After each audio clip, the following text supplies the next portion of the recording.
à tous et bienvenue dans ce nouvel épisode du podcast version 2.0. Aujourd'hui, épisode de santé, de naturopathie. Le titre de cet épisode, c'est remplacer les produits ménagers par des produits qui sont plus naturels. Donc on va voir ça tout de suite après.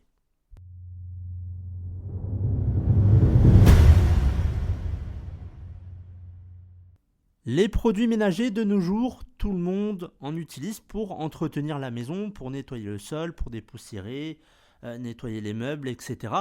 Mais ces produits-là sont souvent toxiques ou chimiques. Donc justement, là, on va voir les substances qu'il peut y avoir dans ces produits ménagers. Il y a plusieurs, bien évidemment, substances toxiques. Le premier qui est, on va dire, le plus connu, c'est l'ammoniac. Alors l'ammoniac, il est présent dans de nombreux nettoyants pour vitres, pour dégraissants, les produits désinfectants, et ça peut provoquer une irritation des yeux, une irritation des voies respiratoires et aussi une irritation au niveau de la peau. La deuxième substance, c'est l'eau de javel, qu'on peut aussi appeler hypochlorite de sodium. Donc ça, c'est un puissant agent désinfectant et qui est aussi blanchissant, mais qui est dangereux si on le mélange avec d'autres produits ménagers. Souvent, alors il y a quelques personnes, j'ai déjà vu ça, c'est qu'ils prennent de l'eau de javel et qu'ils le mélangent avec d'autres produits ménagers, comme par exemple l'ammoniac.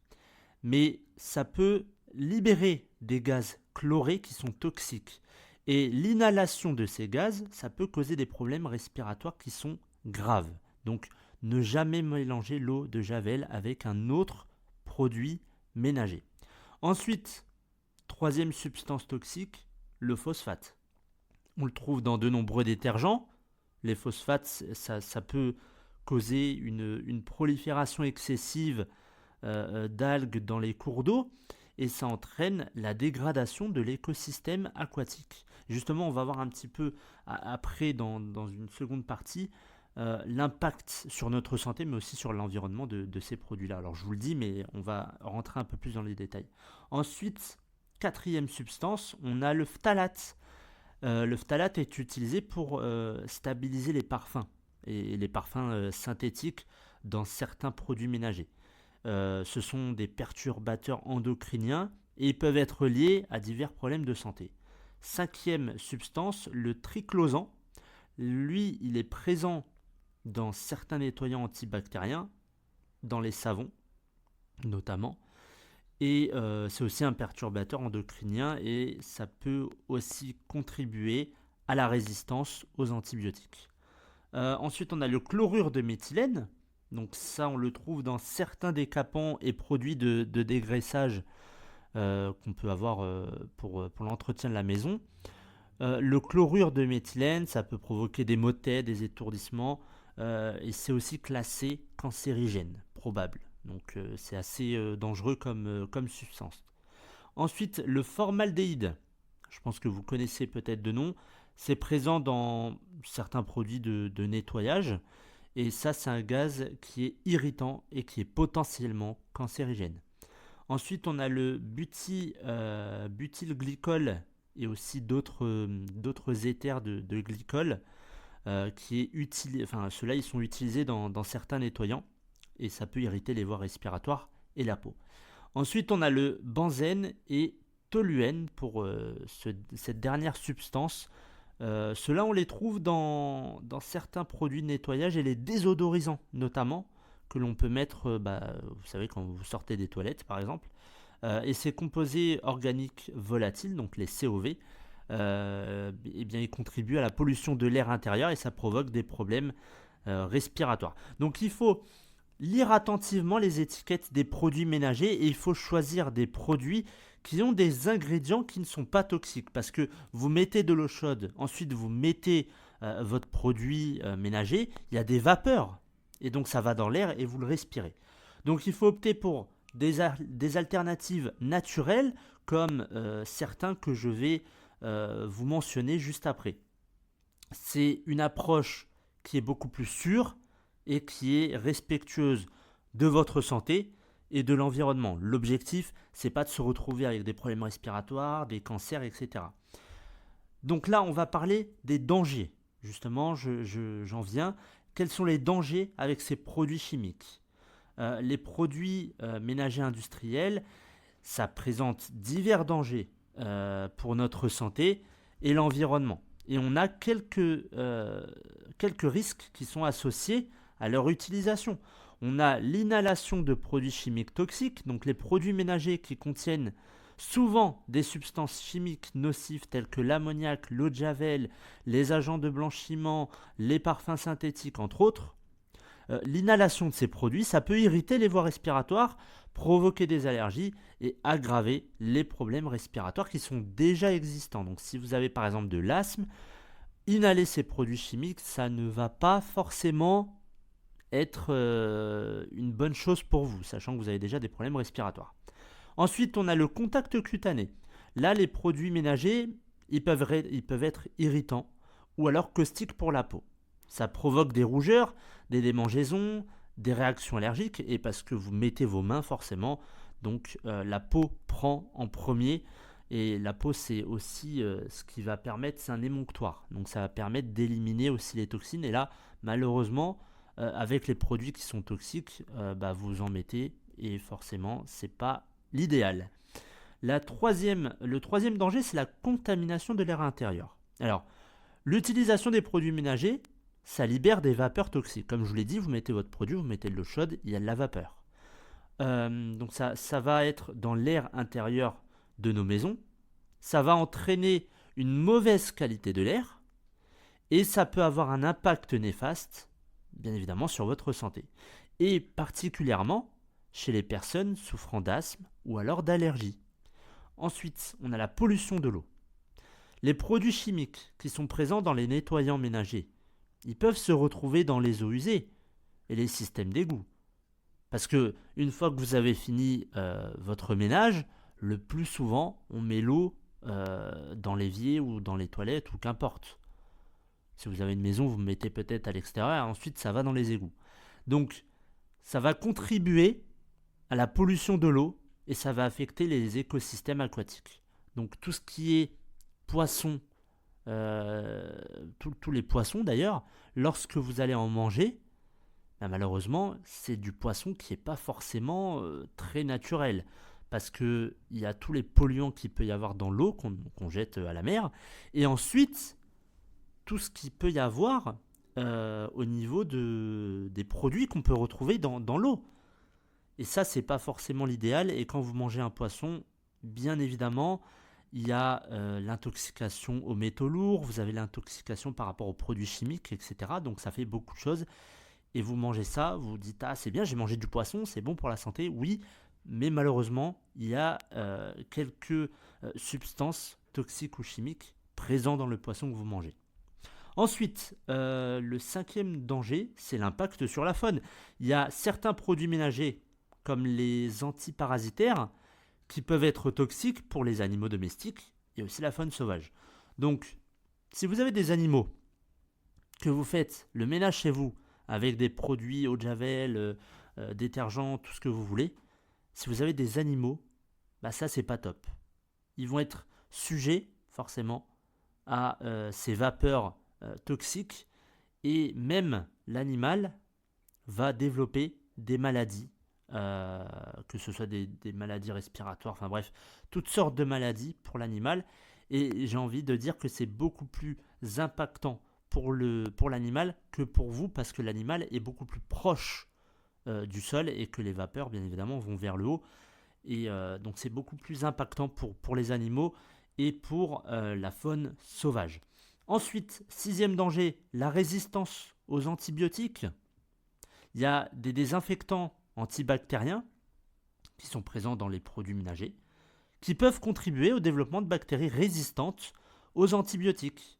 Et là, c'est un risque pour la santé publique, parce que vous allez inhaler ces produits-là. Donc, il y a des désinfectants antibactériens, vous allez inhaler les substances chimiques, ça va rentrer dans votre système, ça va rentrer dans votre corps, et les bactéries vont se développer et vont résister aux antibiotiques. C'est-à-dire que si vous avez été intoxiqué par rapport à un produit chimique, on va vous passer des antibiotiques. Sauf que bien souvent, dans votre système immunitaire, votre microbiote, donc c'est vraiment toutes les bactéries qu'il peut y avoir, toutes vos défenses, il va y avoir des bactéries qui vont résister aux antibiotiques. Et finalement, il n'y aura aucun effet positif à cet antibiotique-là. Donc, là, beaucoup de personnes ne font pas forcément le lien, mais produits ménagers toxiques chimiques égale danger pour la santé. Il faut juste retenir ça.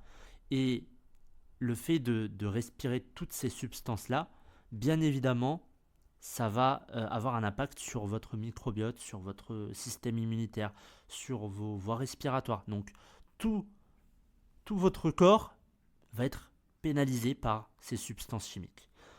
Dernier danger, l'accumulation de déchets plastiques. On parle de l'environnement, on en parle pas mal. Et les produits ménagers, ils sont souvent vendus dans des emballages en plastique qui ne sont pas recyclables. Et donc, il va y avoir une accumulation de déchets plastiques dans l'environnement. Et ce n'est pas le but. On va mettre ça dans l'environnement, c'est déjà des substances chimiques, on dégrade l'environnement. C'est un impact direct et forcément la faune et la flore en prennent un coup. Donc pour limiter ces dangers, il faut envisager des alternatives plus sûres. Donc comme on va voir justement après, pour les produits de nettoyage naturels avec des ingrédients qui sont bien évidemment naturels. Et justement, on va y venir. Quels sont d'après vous les produits naturels que l'on peut utiliser pour entretenir la maison? Et une question que on peut se poser, c'est comment faisaient nos grands-parents ou arrière-grands-parents pour laver leur maison dans les années 1900-1950? Comment faisaient-ils? Eh bien, dans cette liste où il y a entre guillemets 8 à 10 solutions pour nettoyer votre maison naturellement, nos grands-parents et arrière-grands-parents utilisaient ces produits. Le premier, c'est le plus connu de tous, c'est le vinaigre blanc. Il a des propriétés antimicrobiennes et détartrantes. Et c'est idéal pour nettoyer les surfaces, les vitres et les robinets. D'ailleurs, restez bien jusqu'à la fin de l'épisode puisque je vais vous donner... alors c'est un produit naturel, bien évidemment, que vous pourrez utiliser pour laver vos sols. Et ça va les laver, ça va être propre, ça va être clean, ça peut même briller. Tout dépend du type de sol que vous avez. Donc, première chose, le vinaigre blanc. Ça, il est connu. Et d'ailleurs, nos grands-parents et arrière-grands-parents l'utilisaient souvent pour nettoyer, pour nettoyer la maison. Deuxième produit naturel, le bicarbonate de soude. C'est excellent pour désodoriser, pour récurer en douceur et pour éliminer les taches tenaces, notamment dans les éviers et les baignoires. Et c'est d'ailleurs, je l'ai utilisé pour ma salle de bain et ça fait vraiment effet. Et franchement, la baignoire ensuite est impeccable. Donc utilisez le bicarbonate de soude, mettez ça dans de l'eau chaude, vous aspergez, vous pouvez même mettre un petit peu de vinaigre ou de citron. Et là, vous allez laisser agir. Alors laisser agir bien évidemment 5-10 minutes. Ensuite, vous frottez et ça va décrasser toute la saleté que vous allez avoir sur l'évier ou dans la baignoire. Troisième produit naturel, c'est le citron. Puisque son acidité, ça le rend efficace pour dissoudre les graisses, enlever les taches et désinfecter les surfaces. Ça, le citron, pareil, nos grands-parents et arrière-grands-parents l'utilisaient souvent. Ensuite, on a les huiles essentielles. On peut avoir l'huile de tea tree, donc c'est l'arbre à thé, la lavande ou encore le citron. Et il faut les utiliser en petite quantité. Elles ajoutent bien évidemment une agréable odeur et elles ont des propriétés antibactériennes. Donc si vous n'avez pas par exemple de citron mais que vous avez l'huile essentielle de citron, vous pouvez en mettre, c'est parfait. Dans tous les cas, c'est du citron, donc vous pouvez en ajouter. Cinquième produit naturel, qui est très connu, puisqu'on le voit aussi en magasin, mais le problème c'est que on peut le voir en magasin, se dire est-ce que c'est vraiment naturel, est-ce que c'est pas finalement un produit industriel qui est chimique, qui est toxique. Ce cinquième produit, c'est le savon de Marseille, ou alors le savon noir. Ça, c'est parfait pour le nettoyage des sols, des surfaces et même du linge d'ailleurs. Donc ça, le savon de Marseille, il est aussi très utilisé et il est efficace pour les sols. Ensuite, l'huile végétale, l'huile d'olive par exemple. Ça, c'est idéal pour faire briller et dépoussiérer les meubles en bois. Et d'ailleurs, là, il y a quoi? Il y a 2 3 heures, il y a ma belle-sœur qui a fait donc son nettoyage pour les meubles avec de l'huile d'olive. Et c'est top avec du vinaigre, même je crois. Enfin, c'était un mélange qu'elle avait fait. Et c'est parfait parce que ça dépoussière, ça nettoie. Et la poussière ne revient. Enfin, elle revient forcément, mais elle est moins présente, la poussière. Donc, ça, c'est bien pour vos meubles en bois, surtout les meubles en bois. Septième produit, l'alcool ménager. Ça, c'est utile pour désinfecter les surfaces et faire briller les surfaces en verre. Donc, vous pouvez, alors si vous avez des surfaces en verre, mais utiliser l'alcool ménager pour vos meubles. Vous pouvez en mettre un tout petit peu dans l'eau que vous allez utiliser pour nettoyer vos sols, mais pas trop, parce que l'alcool ménager c'est assez fort quand même. Donc je dirais que ce septième produit-là, on peut l'éliminer, même si vous pouvez en mettre, mais très très peu. Vraiment une petite quantité. Ne mettez pas un verre ou un demi-verre, ça sert à rien parce que c'est vraiment prenant comme odeur. Donc moi je l'enlèverai de la liste. En tout cas, mais après si vous voulez le tester, pourquoi pas. Huitième produit, c'est le peroxyde d'hydrogène, donc ce qu'on appelle aussi l'eau oxygénée. C'est un excellent désinfectant naturel pour les surfaces, les éviers et les sanitaires. Neuvième produit, l'amidon de maïs. Là, c'est donc la fécule de maïs. On prend l'amidon de maïs pour nettoyer les tapis et les moquettes en absorbant les taches. Donc ça, pareil, ça marche apparemment. Je ne l'ai jamais utilisé et je ne savais pas qu'on pouvait utiliser la fécule de maïs pour faire son nettoyage à la maison. Et enfin, on a l'eau. Alors, je dirais l'eau chaude, bien évidemment, si on veut rien mettre dans l'eau, mais c'est un peu dommage parce qu'aujourd'hui, on a des produits qui sont efficaces, des produits naturels. On peut juste utiliser l'eau chaude. C'est un élément qui est forcément essentiel pour de nombreux nettoyages. Et ce qui est normal aussi, mais logique, c'est qu'elle peut être combinée avec d'autres ingrédients pour créer des solutions de nettoyage efficaces. Donc ces produits naturels, ils sont polyvalents, non toxiques, et ils peuvent être utilisés seuls ou combinés pour créer des nettoyants maison écologiques et efficaces. Vous avez des recettes que vous pouvez retrouver en ligne pour connaître les bonnes proportions. Parce que là, je ne vous ai pas donné les proportions, on va dire, pour chaque produit. Vous avez ça sur Internet, les proportions et aussi les méthodes d'utilisation spécifiques pour chaque type de nettoyage. Alors, quel est le produit, quel est mon produit que j'utilise pour nettoyer le sol? Alors, peut-être que vous avez déjà entendu ça, peut-être que vous le faites déjà ou que vos parents ou vos grands-parents l'utilisent ou l'ont déjà utilisé. Vous prenez donc votre seau d'eau chaude, vous allez y ajouter du vinaigre blanc. On va dire vous allez y ajouter un demi-verre de vinaigre blanc. Vous allez ajouter 2 cuillères à soupe de bicarbonate de soude. Vous allez mettre un petit peu de citron. Et voilà, c'est tout. Et là, vous avez un produit qui va dégraisser, qui va nettoyer vos sols, toutes les surfaces d'ailleurs. Vous pouvez l'utiliser aussi pour vos meubles. Et ça va même, alors tout dépend du type de sol, vous allez pouvoir faire en sorte d'avoir une brillance au niveau du sol avec ce produit naturel. Donc, vous n'avez pas besoin de produits chimiques, toxiques que vous pouvez retrouver au supermarché qui coûtent une blinde, alors que vous avez chez vous du vinaigre blanc, le plus souvent, vous avez du citron. Il vous manque plus que le bicarbonate de soude. Donc là, vous avez tous les éléments pour faire en sorte de ne plus prendre les produits ménagers qui sont toxiques pour vous, pour l'environnement, pour vos animaux, et de changer cela par des moyens naturels et faire en sorte que les vapeurs que vous allez forcément avoir soient des vapeurs mais qui ne vont pas vous détruire, qui ne vont pas avoir d'impact sur votre santé, sur celle de votre chien ou de votre chat, et qui ne va pas non plus avoir d'impact sur l'environnement. Voilà pour cet épisode, j'espère qu'il vous aura plu.